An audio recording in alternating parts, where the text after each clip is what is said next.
All right, well, welcome everyone to the third workshop with Map the System Canada. Map the System Canada is sponsored by ACCO. This afternoon, we'll be learning about visual storytelling.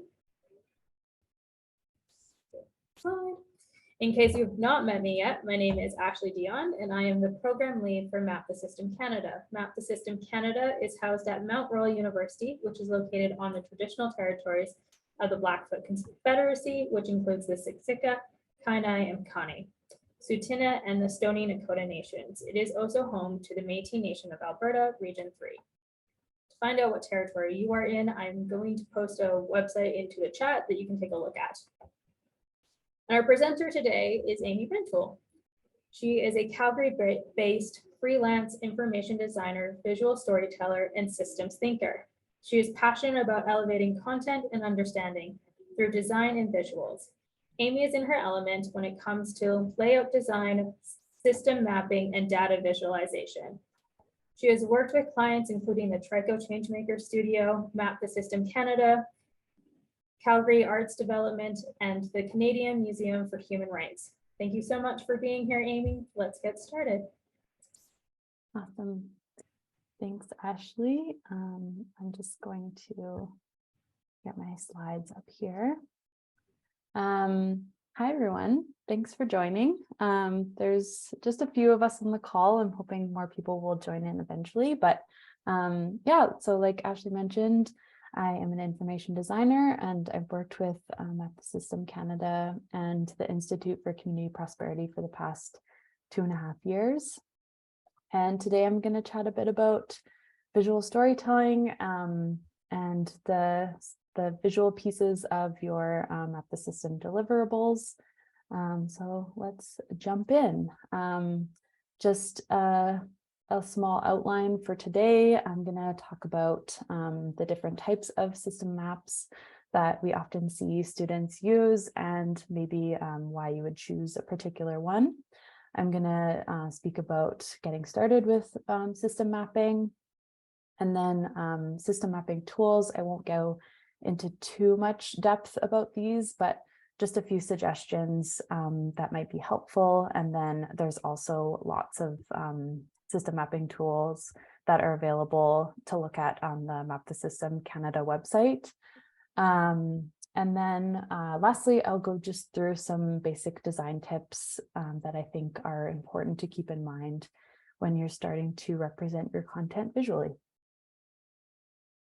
So moving into the different types of system maps, I'll go through journey maps, actor stakeholder maps, the Iceberg Model, causal loop diagrams / feedback loop diagrams, and then I'll also go through timeline maps, which are technically not system maps, but they can be really helpful for the overall context of your project. So moving right along into journey maps. The journey maps are great to show an experience that is real life based. And it is like a great way to show qualitative data rather than sort of the typical quantitative data. You might want to show an experience that someone is having in your system. So very focused on the user. This example is about like a patient coming into a merge, what their experience is, how the patient interacts with different parts of the system as they move through it. We often see students who are talking about healthcare as their sort of the problem that they're tackling. They'll use journey maps because they're so user-based, and going through the user experience is an important way to see the flaws in a system. So we see the patient comes into a merge, they move through, they're admitted, they're diagnosed, and treatment begins, and then the patient is discharged. You can kind of see that basic journey at the top, and then you can see the different layers within the system. So the nurse activities, physician activities, and then the orders. So it's a great way of seeing what those different points in the system that the user is interacting with. moving into actor and stakeholder maps. These are really helpful to understand the general landscape, giving the viewer like context of the whole system. It shows the key actors and organizations that make up the system and show who's affected by the system. These maps are great to show connections and relationships between the actors or organizations. They can depict sort of the flow of information, the flow of resources or funding through those connections. And these visualizations can also show patterns between the actors and organizations. And it can also show where maybe gaps might be that we might want to see sort of certain relationships in a more ideal situation. One thing I will say about actor maps is that they can get really large really quickly, and they can become really overwhelming. So making sure that when you are starting to tackle your problem, that you've got really solid boundaries for yourself about what you're addressing.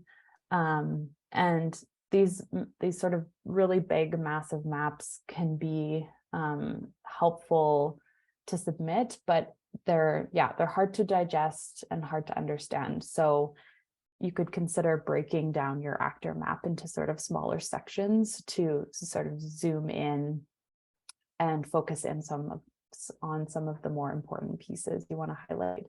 So this actor or stakeholder map for the traffic citation system, we can see these different groupings of actors indicated by color, which is great.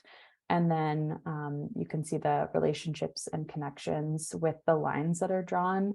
Ideally, there might be sort of like some arrows showing which way the relationships are situated, and maybe color coded so that you can distinguish the different types of relationships between the different actors.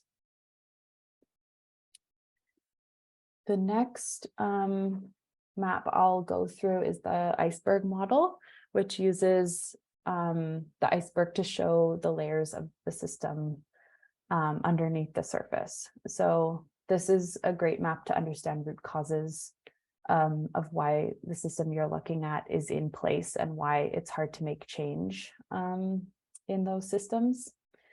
So using the iceberg as the metaphor, you only see the tip of the iceberg above the water, and then there's this huge part of the iceberg that's under the water that you can't necessarily see. So we apply that when we're talking about systems. We have the event level, which is the part that you can see above the water. So what is visible? What are we seeing in the system that is so problematic? And then as you go down the layers of the iceberg, we see patterns underneath the surface. So policies, practices, resource flows. What patterns are we seeing? And then the structures of these patterns, the relationships and connections and the power dynamics. And then at the very bottom of the iceberg is the mental models. Those are the deeply embedded elements and values that we hold in systems and in society. And these are the big isms that are often pretty sort of intimidating to tackle. So things like racism, colonialism, white supremacy, all of these really big and deep-rooted things.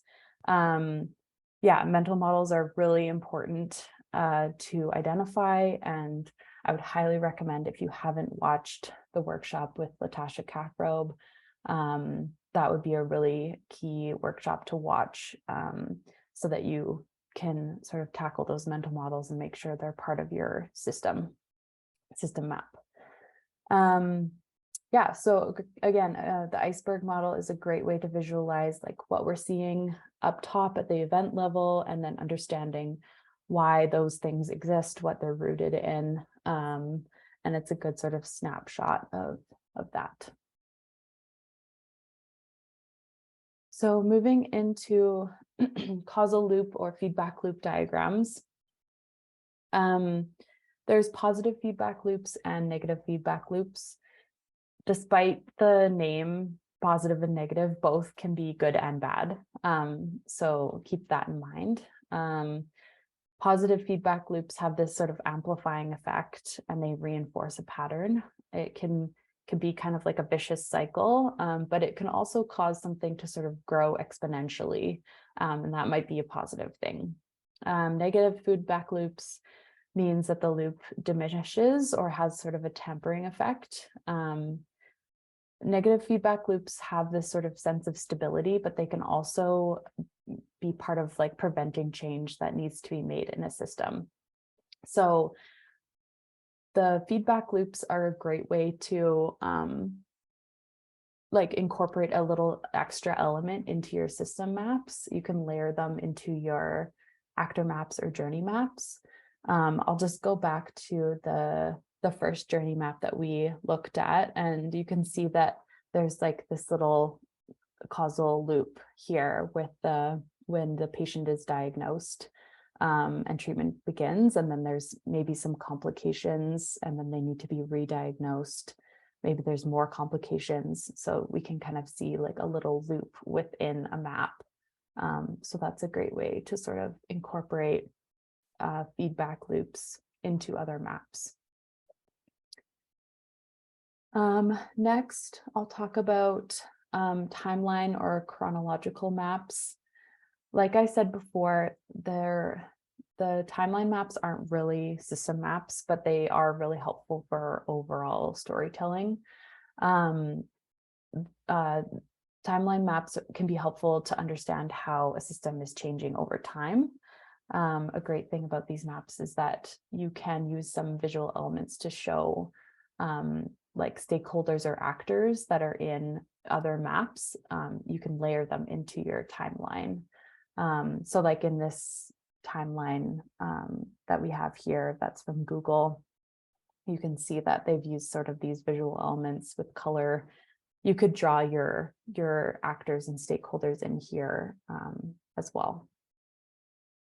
But yeah, a good way to sort of, show how the system is changing over time, and just some overall context for the issue that you're tackling. Something I do want to touch on quickly is what an infographic is versus a system map. So this comes up a lot in previous years when students submit their maps. There's sort of like this muddled line between what an infographic is and a system map. So infographics are visualizations of data. And while this can be super helpful for like allowing the audience to understand and enter into your topic, it's not the same thing as a system map. So an example might be like there's this really important statistic you want to include and you want to visualize it. That's great and amazing. If you are keen to do that, using this in your paper as a way to break up your text and create some sort of visual interest, then I would highly recommend doing that. The really big difference is that the system map incorporates relationships and connections between the different parts of the issue that you're tackling. So on the left, we have this beautiful infographic about whales, save the whales. It's great, it's beautiful, but it's mostly just like facts and numbers and things like this. While that's really helpful to understand the topic, it's not necessarily a system map. So on the right, we have a system map about sustainability, and it's got all of these different actors. It's got these different layers of like local impacts, regional impacts, global impacts, and then there's arrows showing sort of where the flow of resources going, and then all of these different actors that are labeled within the system. So just important to note infographic versus system map. Infographics are still really great, but system maps are just our different way of sort of representing the information.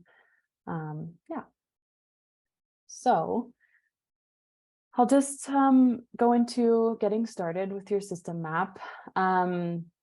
System mapping can get really overwhelming really quickly, and it can be pretty challenging to know where to start.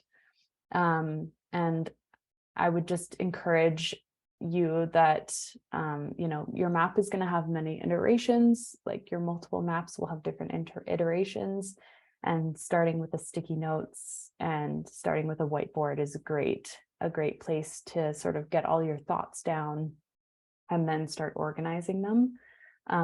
So I thought I might just highlight a few tools to kind of get you thinking in systems while you're continuing your research and starting to write the papers. We'll go through the impact gaps canvas, which is available to download. It's a great worksheet, and it is available on the Map the System Canada website. I should note that there'll be a lot of links available that I'll put together that Ashley will provide with the recording and stuff like that at the end. So with the impact gaps canvas, you're looking at challenge mapping, solutions mapping, and then impact gaps. So on the left, we have sort of where you would start to just dump all of your ideas about how you describe the challenge, what's the impact of the challenge, what's holding the challenge in place, etc. And then on the right, we have the solutions mapping or the solutions landscape. So what do we know about what's already being tried, what's working, what's not, what resources are available. And then this is where you'll sort of go into the middle and see like what's missing between this challenge and the solutions, where are the opportunities. This is just a great way to sort of sort out all of the information that you've gathered. And this is also a great way to sort of show those leverage points as well, which is really key in system mapping. I will also go through the 5R model. There is another great resource on the Map the System Canada website called A Student Guide for Mapping a System. There is a lot more content around this that I won't go through, but it's definitely worth checking out and reading. So this is the model called the 5R model. And yeah, the guide online includes a lot of different questions that you can start to ask yourself now that you've done all of this research. Resources are the inputs into the system, so funding streams, human resources, roles and relationships. That'll be how you map the different actors and organizations in your system. So the roles being like the actors and organizations, and then the lines connecting them with different relationships. Rules can be laws or policies that govern the system. Rules can include cultural norms and expected behaviors as well. And then results are the patterns and trends that we see coming from the system. So this 5R model is a really great way to sort of do just like a big brain dump of like all of the things that you know about the issue that you're researching. So just a few system mapping tools that I'll highlight. Again, I super highly recommend going on to the Map the System Canada website. There are lots more system mapping tools that are available there. A few that I wanted to talk about though, Kumu. I know that Map the System Canada students get access to Kumu for free. And if you haven't received that, I would definitely send a note to Ashley about that. It's a great resource. There's lots of good tutorials as well. And it's a great place to get your system map started. Canva is also great. It's free. It's really intuitive to use. The possibilities are endless with Canva. And if anyone on your team is familiar with Illustrator, that is what I would use when system mapping, but the learning curve is quite steep, which I recognize. So if anyone has access to Illustrator, it's a great tool as well. And yeah, like I said, there's lots more options that are available, and you can check them out on the website. Just going in through a few design tips. This will just kind of be high level. We won't go too into detail, but just a few things I wanted to cover. So color is really important. Make sure that your color means something. When you're utilizing color in your system map, it should be assigned to one thing, and the person who's looking at your system map should know what it represents. So you can use different colored lines to show relationships between actors, or different color to show the different stages of your journey map. Yeah, if there's a color assigned to an element in your system map, it needs to mean something, and there needs to be some sort of recognition of what that means. So like a legend or something. You can see on the slide, the customer journey map that I have. Ideally, the blue and the green would have a bit of a more contrast, in my opinion, but I think this is a good example of sort of seeing the chunks of color and really understanding like the different sections using color. And there's a little legend in the corner, which is great. A website I love to make color palettes is coolers. I think it's actually .co, not .ca, but it's a really easy platform to use. It's a really intuitive, and you can make some really great color palettes. You can, if there's a certain color you're really set on, or something like that, you can lock certain colors in place and create a palette around that color. Yeah, I would encourage a color palette for your system maps, because it'll make it look really cohesive. Yeah.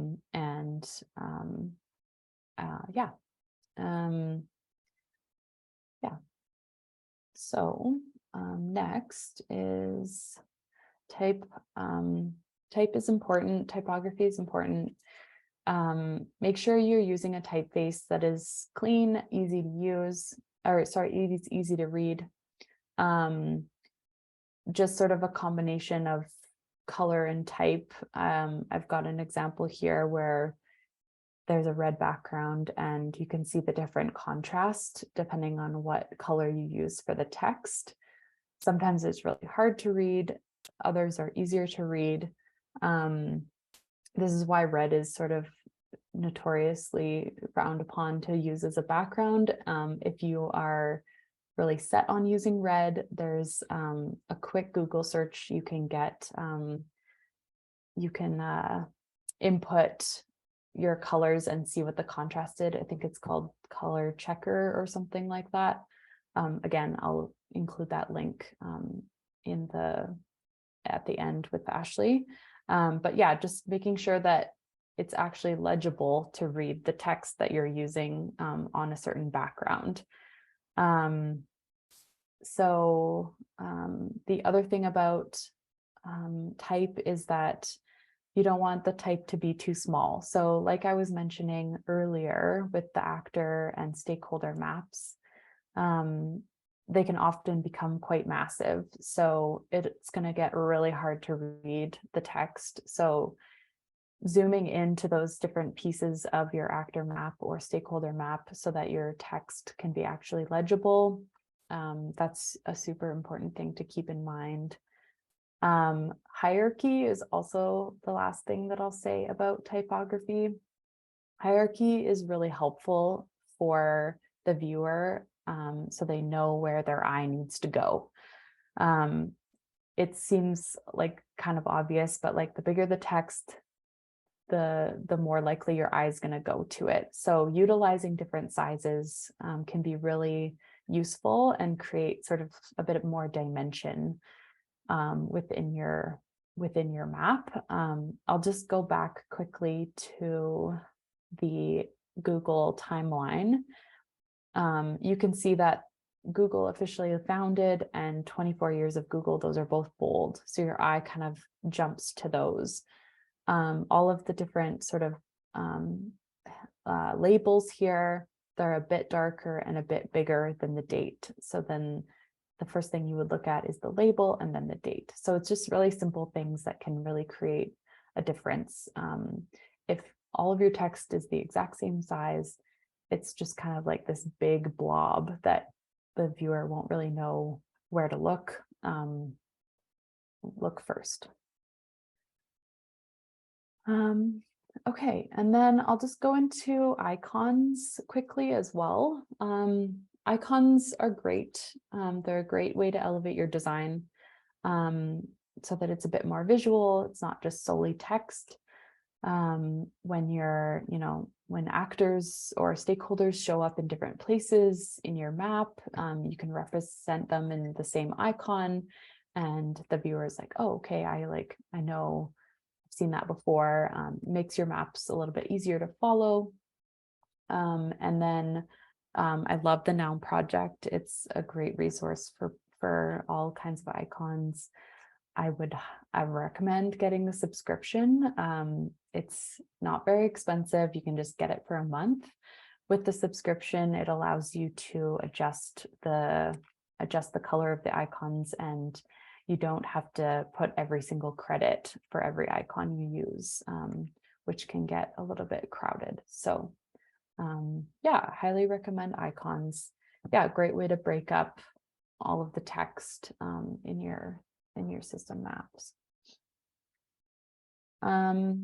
And before I get into questions, I just wanted to say, I just would encourage all students to just focus on content first.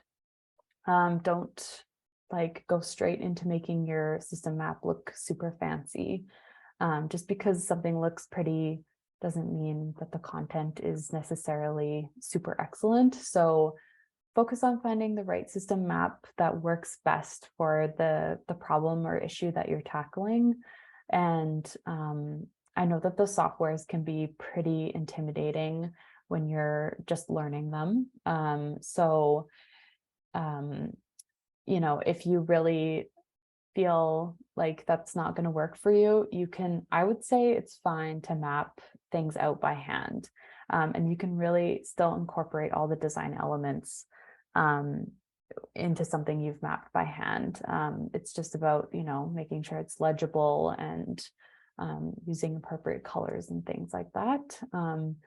And I will also say that there are a lot of great examples of system maps that you can browse through on the Map the System Canada website from the past 5 years. So make sure to take a look at those. And with that, I will stop sharing my screen so that I can see who's on the call. And if anyone has any questions, I'd be happy to answer.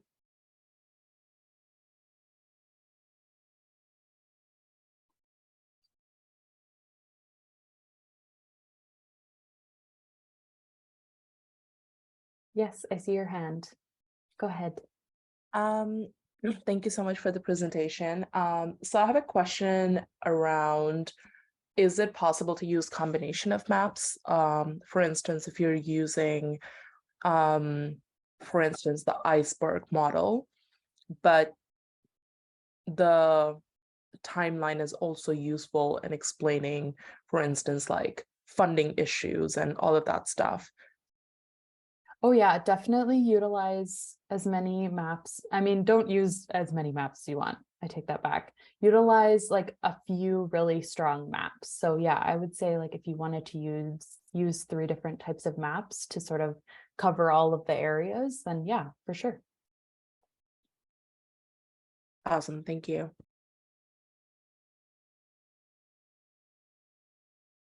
Any other questions?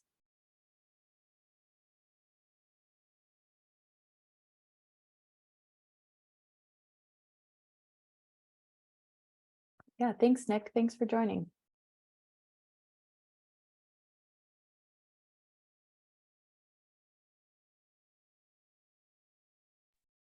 I guess another question is, you had mentioned that there is a video on Map the System Canada on storytelling.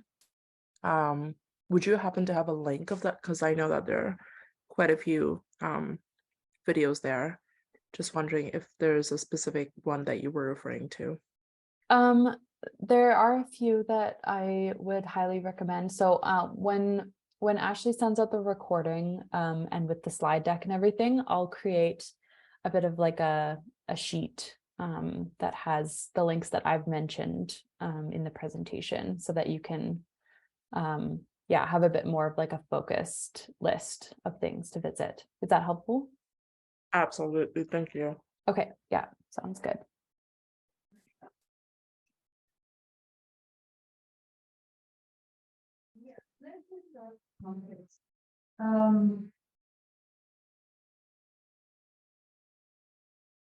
We're waiting for another question. Amy, is there a way that you can kind of show how to bound your system maybe in a systems map? Is there a way to visually do that other than just maybe a big circle of this is Canada or Calgary or wherever I'm looking? Yeah, I think when I was talking about the infographic versus system map, there's the map that has like, I think I'll just pull it up. One sec. Give me a second. So this the map on the right here, can you see that? Yeah. The circles that you see, like the lighter circle out on the outside, and then the gray, and then the sort of brownish, those are the global, regional, and local impacts. So I feel like it's kind of this is like a kind of an example, I guess, of like binding your system in a more sort of like segmented way. I think like, and I don't know if you meant visually, Ashley, like this would be a good visual of like, okay, these are these sections. But I think the boundaries of the topic that you have picked kind of come with like the research that you're doing and the sort of main topic that you're focusing on. I think you really have to set those boundaries really early when you're doing research. Like, are we talking about Canada? Are we talking about the world? Like that's a really big topic to tackle. So getting more specific is often more helpful, in my opinion. Like getting more specific down to like, okay, we're just going to look at Calgary as like a system. And then obviously there's a lot of things that you may not be able to include on your system map that maybe are sort of more Canada-wide, etc. Does that answer your question? Yeah, I was just, like I said, kind of thinking visually, like it's super important to kind of tell people where those boundaries are, because otherwise, like I know as a past participant, I've been asked about systems that are like, I don't know, that's not within the scope that we research. So it's just good to have that kind of visual aspect to it as well, to really let people know we're looking at this, so people don't go, oh, you've missed. Yeah. It's actually not part of our system. Yeah, it's so true. Like I think, again, yeah, being very specific, like even the title of your paper or the title of your system map, it's like, we're talking about this very specific thing in this specific place or with these specific people. Because yeah, I think often we can be like, well, what about all of these other things? And it's just impossible to include like every single little thing. So yeah, it can be hard to keep those boundaries, but I think in the end, it will help you a lot if you're strict with yourself and say like, okay, we're only going to stick within this like specific realm. Yeah, because it can get really overwhelming very quickly if you're like, okay, everything. So yeah.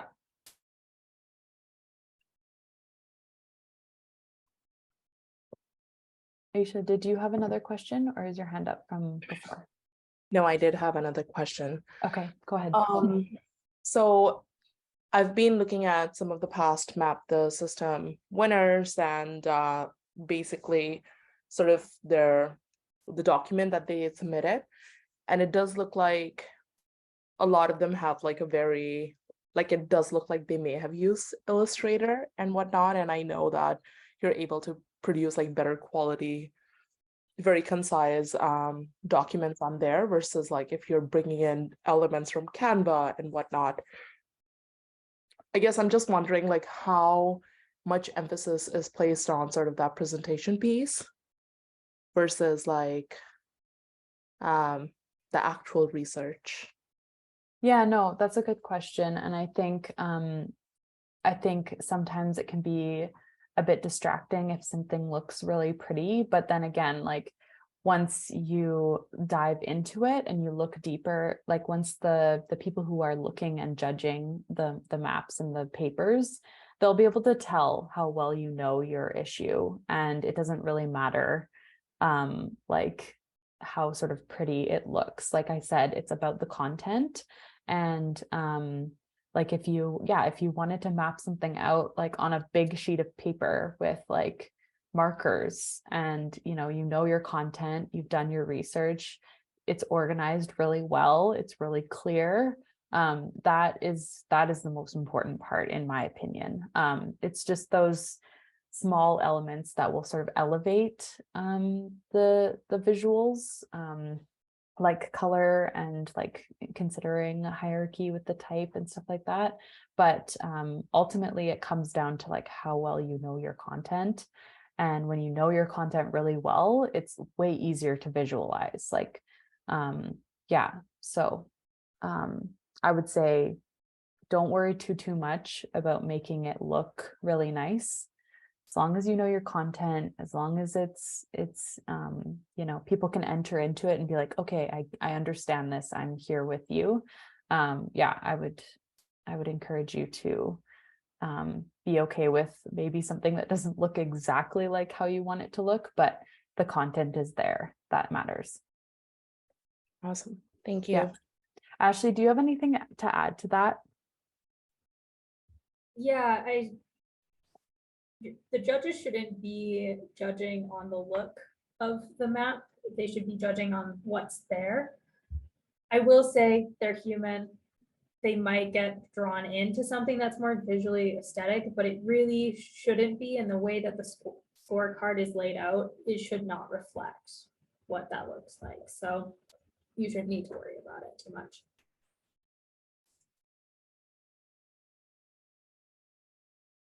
Any other questions?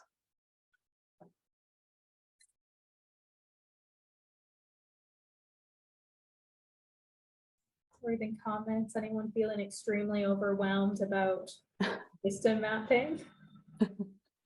just need a bit of a, you're gonna get through it. We can also give you that message too. Yeah, like once you start, if you just start with some sticky notes and a pen and start writing down like, okay, this is something in the system, and then you just like keep writing things down and you stick them on a wall and you can start to move them around and organize them, be like, okay, this is related to this in this way, and then you can draw a line, you know, like it can start out really simply and turn into something like amazing. So yeah, don't put too much pressure on yourselves.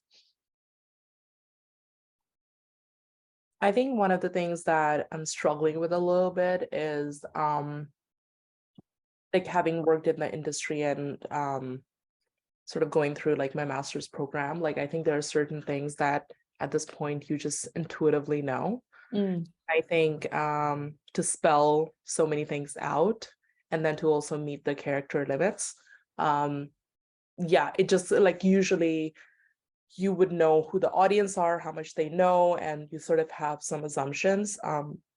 So I am sort of struggling with that bit where I'm wondering like how, like, should I spell this out or should I just assume that my audience know? Right. And I know it's hard to fit all of those things into the limit. So you utilize the system maps to help you tell your story. So, you know, you want to be like, I want to share this experience that this person is having, but I don't have enough words. Make a journey map about it and say, you know, look at the journey map to understand more. Or I would highly recommend, if you're not sure if, you know, you can make assumptions about people's knowledge, I would just get other people to read it.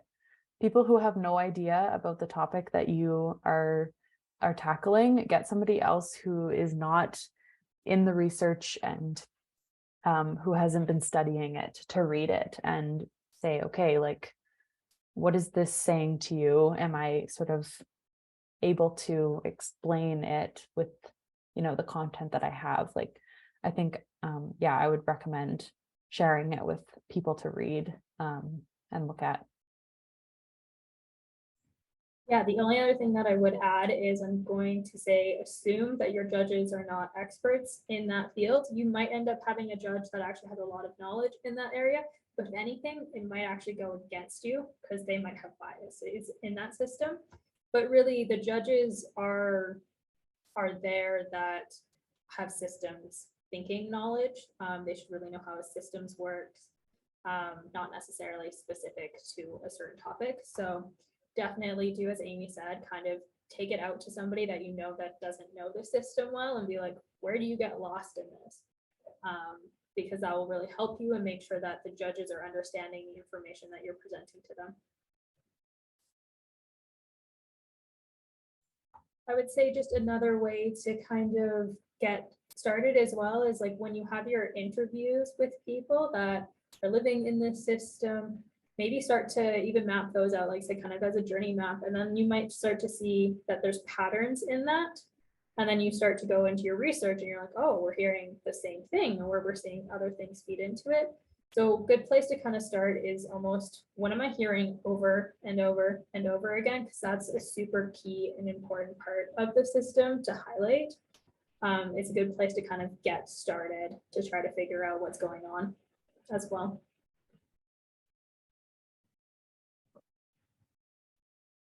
Any other questions, comments, concerns? I think the only thing I'll comment on is I see the value in this. The reason I mostly have shied away from doing this well is it just takes time. Like the payoff's there if it's going to be used many times, but often things are pretty quick and dirty around here. Yeah, fair enough. For sure. And I think there's also value, again, if you are interviewing like organizations. When I participated, they loved getting our systems map back at the end or our report. And they were like, this is so helpful for us going forward. So I think even if you don't move beyond the competition, there's a ton of value to getting this work done just for the people that are in the system and that you're interacting with, that you can kind of give back to them as well. I think the other thing I've ran into too is explaining a system to somebody and bringing the map up at once. So covering most of it and then working through it has been a strategy that has been learned over time, because otherwise they'll start reading while you're, or start reviewing it while you're talking about one aspect of it. Yeah. Mm-hmm. And then they miss what you're saying and they're wondering about something else that you've intentionally explained it in a certain order. Mm-hmm. Yeah, and that's why it's good to practice, because you find out what flow works, so that hopefully by the time you get to the campus competition, you're well practiced and ready to go. And is practice something that you can do with basically the instructors during office hours? Yep, you definitely can. I don't know if Oxford allows that, but if you wanted to pop in, I've got office hours on Friday, but I'm happy to, you can do a practice run and then give you some feedback for sure. But also just there's professors or friends, family, basically you want to kind of get as much practice in as possible to try to see those gaps where you're missing, especially if you're doing this project by yourself. There's a lot of parts to a system and you want to see what am I missing? So you want to try to get as much feedback on your project as possible. And typically, how long do students dedicate to sort of the research and the mapping and all of that stuff, approximately? Well, that's a good question. I don't know if I know. That's a great question, and I don't know if I know the answer either. I guess, yeah, you get what you put in, I guess. But I don't really have an approximate number. I know when I participated, my group and I would probably put in about 5 hours a week. And that ended up getting us through to Oxford. And then kind of we put in a lot more work kind of coming up to knowing that we were going into a heavier competition beyond that point. But I don't know if there is an average. I think you just need to feel, do I have enough information here? Does this make sense? And kind of go from there, because some systems are a lot more complex and there's a lot more pieces to them than others. But I think if you kind of set probably 5 or so hours aside, you should be in pretty good to kind of get going on it. Sounds good.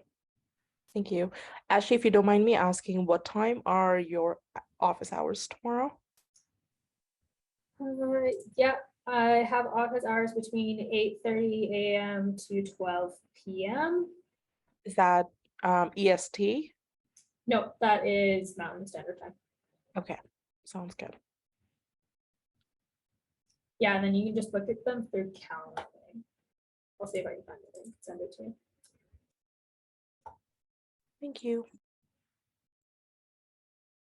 All right, I think if we don't have any more questions, we will wrap up.